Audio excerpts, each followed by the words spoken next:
एक तो आप लोगों का पहले से ही इतना कम जो है पारितोषिक है कि जिससे फैमिली नहीं चल सकती। अब इसमें भी अगर घूस आपको देना पड़ा तो आपके पास क्या बचता होगा। बस इसी को लेकर के मुझे ये वीडियो बनाना पड़ा, अब लोगों की आवाज़ को उठाना पड़ा। कोई भी कर्मचारी ले रहा है तो उसके खिलाफ लोगों ने मैसेजेस किया, तो उसके बाद हमें ये वीडियो बनाना पड़ा। हमने इस ग्रुप में जितने लोगों ने वहाँ पे जो है कहा इसके बारे में, इसीलिए हमको इसके ऊपर वीडियो बनाना पड़ा। तो प्लीज़ वीडियो को पूरा देखिएगा, आखिर क्या है मामला, क्यों आखिर हमें ये वीडियो बनाना पड़ रहा है, क्यों आप लोगों की आवाज़ को उठाने का हमें यहाँ पे काम करना पड़ रहा है। तो प्लीज़ वीडियो को पूरा देखिएगा। बस कोशिश करेंगे आप लोगों की आवाज़ को उठाने का। अगर वीडियो पहुँच जाएगी तो आप लोगों के लिए बहुत अच्छी बात होगी। हो सकता है कि ये कुछ हद तक कम हो जाए। आप सभी के लिए ये वीडियो बहुत ही इम्पॉर्टेंट है, क्योंकि पूरे बिहार की जो तमाम आशा वर्कर्स हैं, उन तमाम आशा वर्कर्स के साथ कहीं ना कहीं ये प्रॉब्लम हो रहा है। अब हमारे इस वीडियो से कुछ ऐसे स्वास्थ्य कर्मी होंगे जिनसे हम पर वो गुस्सा आएंगे, लेकिन ये बात जायज़ है, इसलिए आज हमें बोलना पड़ेगा।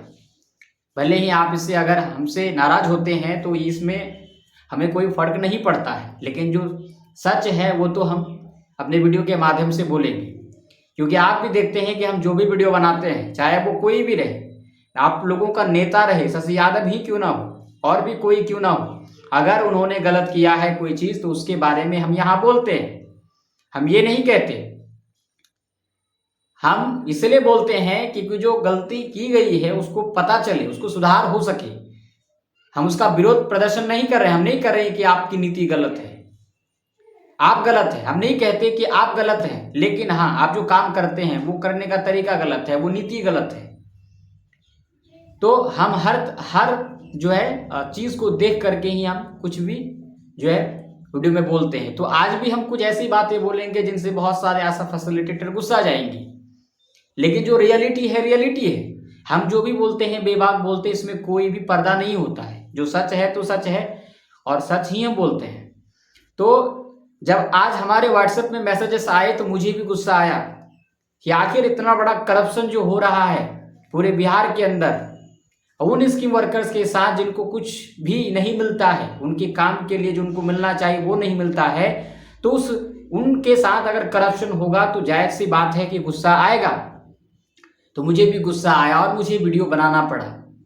आज इस वीडियो के माध्यम से उन तमाम कर्मचारियों को, चाहे वो स्वास्थ्य कर्मचारी हो या फिर कोई भी कर्मचारी हो, चाहे वो आशा फैसिलिटेटर ही क्यों ना हो, बीसीएम हो, डीसीएम हो, कोई भी हो, अगर आप गलत करेंगे तो आपके साथ कानूनी कार्रवाई होगी। लेकिन कैसे कानूनी कार्रवाई होगी वो उसमें मदद आप लोगों को करना होगा। कैसे उन पर कार्रवाई की जाएगी ये आप सभी आशा कार्यकर्ताओं को इसके लिए हमारी मदद करनी होगी। तो प्लीज़ वीडियो को पूरा देखिएगा और अंत तक ज़रूर देखिएगा और हमारी एक एक बात को समझने का प्रयास कीजिएगा। आप जानते हैं कि बिहार में जो आशा वर्करों की हालात है वो पहले से ही बदतर है। आप जानते हैं, लड़ाई लड़ी लेकिन कोई बेनिफिट नहीं हुआ, उनका हालात काफ़ी ख़राब है, उनके परिवारों की स्थिति भी खराब है, क्योंकि वो उसी पर डिपेंडेड हैं। जिन पर डिपेंडेड है वहाँ से उसको एक अच्छा इनकम सोर्स नहीं मिल रहा है। इसकी वजह से वो जो है दैन्य स्थिति से गुजर रही है। किसी भी तरह अपने फैमिली को वो मेंटेन करती है। वो कैसे मेंटेन करती है वो केवल वही समझ सकती है। कितना उसको फैमिली को मेंटेन करने में दिक्कत होती होगी वो केवल वो आशा वर्कर ही बता सकती है, जो फील्ड घूम करके एक एक बच्चे का ध्यान रखती है, एक एक गर्भवती महिला का ध्यान रखती है, बच्चे के स्वास्थ्य की जो है ध्यान रखती है। तो वो वही बता सकती है, ये मुझे बताने की ज़रूरत नहीं है। लेकिन आज इतने दयनीय स्थिति से गुजरने के बाद भी यहाँ पर उनके ही बीच के जो कर्मचारी हैं वो करप्शन कर रहे हैं उनके साथ। यानी हर तरह से आशा वर्कर दब रही है, हर तरह से आशा वर्करों को लॉस ही लॉस हो रहा है। एक तो सरकार इनके तरफ ध्यान नहीं देती, ये सबसे बड़ी बात है। स्वास्थ्य विभाग की रीढ़ मानी जाती है, लेकिन इनको इनका अधिकार इनको नहीं मिला। इससे बड़ी बात और क्या हो सकती है। तो बिहार सरकार की जो एक तरफा नीति है और बिहार सरकार की जो निकम्मा नीति है वो आप यहीं पे देख सकते हैं कि जो जिसे आप स्वास्थ्य विभाग की रीढ़ मानते हैं, स्वास्थ्य विभाग की आप जड़ मानते हैं, फाउंडेशन जिसे मानते हैं आप, वो समुदाय आज दैन्य स्थिति में है। वो खुद जो है सुरक्षित नहीं है, खुद सेफ नहीं है, उनके पास एक अच्छा जो है कंडीशन नहीं है कि वो अपने बच्चों को पढ़ा सके। लोगों को वो स्वास्थ्य प्रोवाइड कर रहा है, लेकिन उनके पास खुद अपने बच्चों को पढ़ाने के लिए उस प्रकार का फाइनेंशियल कंडीशन उनके पास नहीं है। ये सबसे बड़ी बात है। तो यहाँ पे भी सरकार तो ये गलत कर रही है तो कर रही है, सरकार भी यहाँ पर ध्यान नहीं दे रही है। तो ये इसको आपको कैसे लेते हैं आप लोग? सरकार को रखना है, सरकार को हटाना, ये आप लोगों का डिसीजन है, ठीक है? ये आप लोग इसका फैसला लेंगे। तो इस वीडियो के माध्यम से हम ये कहना चाहते हैं कि आज आशा वर्करों के साथ, आशा वर्कर अगर अपना काम तो करती है मेहनत से, उसमें कोई शक नहीं है कि मेहनत से वो काम करती है, लेकिन मेहनत से काम करने के बाद उसका जो पेमेंट बनता है, उस पेमेंट को लेने के लिए उनको रिश्वत देना पड़ता है। उनको पेमेंट को लेने के लिए एक एक कर्मचारी को नहीं, उसमें जितने भी कर्मचारी संलिप्त हैं, चाहे वो बीसीएम हो, आशा फैसिलिटेटर हो, डीसीएम हो, यहां तक कि प्रभारी तक भी जो है उनको रिश्वत देना पड़ता है इनको।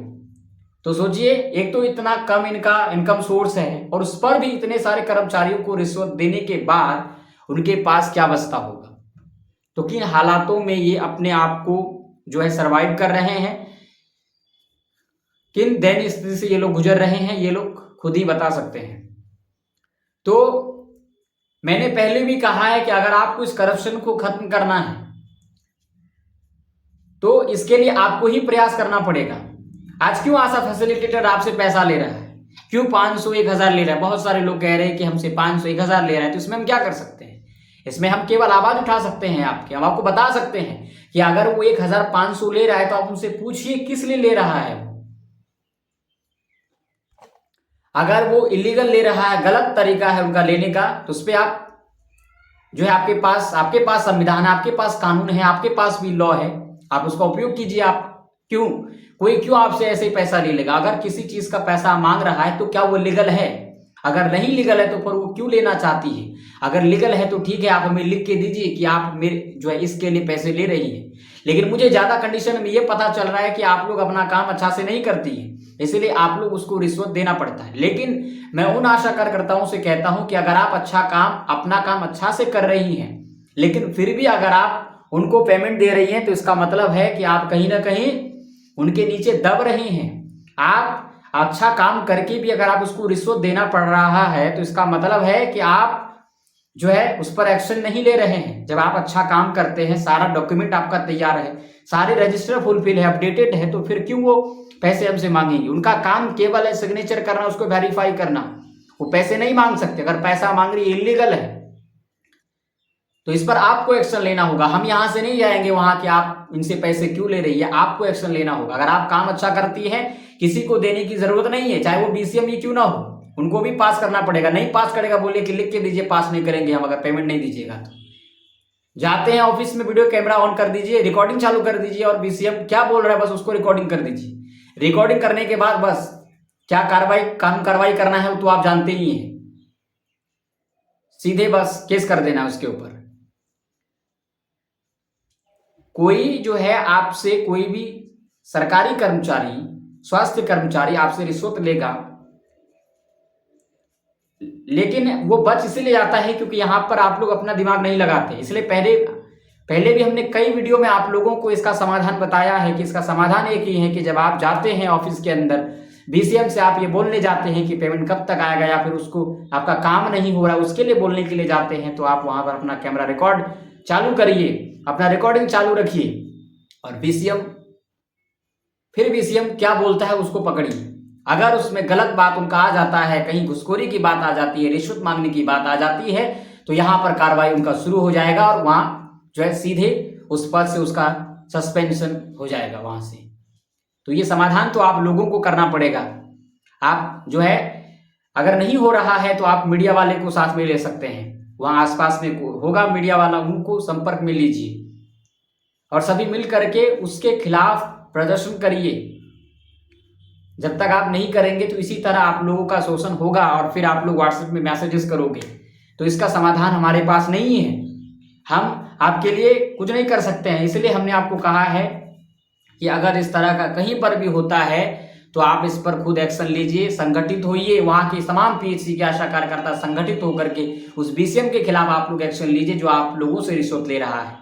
मैंने आपको इतनी सारी बातें बताई है, और ये सारी बातें आप लोगों के लिए कितना इंपॉर्टेंट है ये आप खुद समझ सकते हैं। आप खुद ये अंदाजा लगा सकते हैं कि अगर आप इन लोग एकजुट होकर के उनका विरोध नहीं करेंगे, कोई कर्मचारी है आपसे घूस ले रहा है उसका विरोध नहीं करेंगे, तो ये रुकेगा कैसे? रोकने के लिए आप लोगों को ही प्रयास करना पड़ेगा। वहां हम नहीं आएंगे, वहां कोई बाहर से नहीं आएगा, क्योंकि आप लोगों के साथ हो रहा है तो आप लोगों को खुद से फाइट करना पड़ेगा उसके खिलाफ।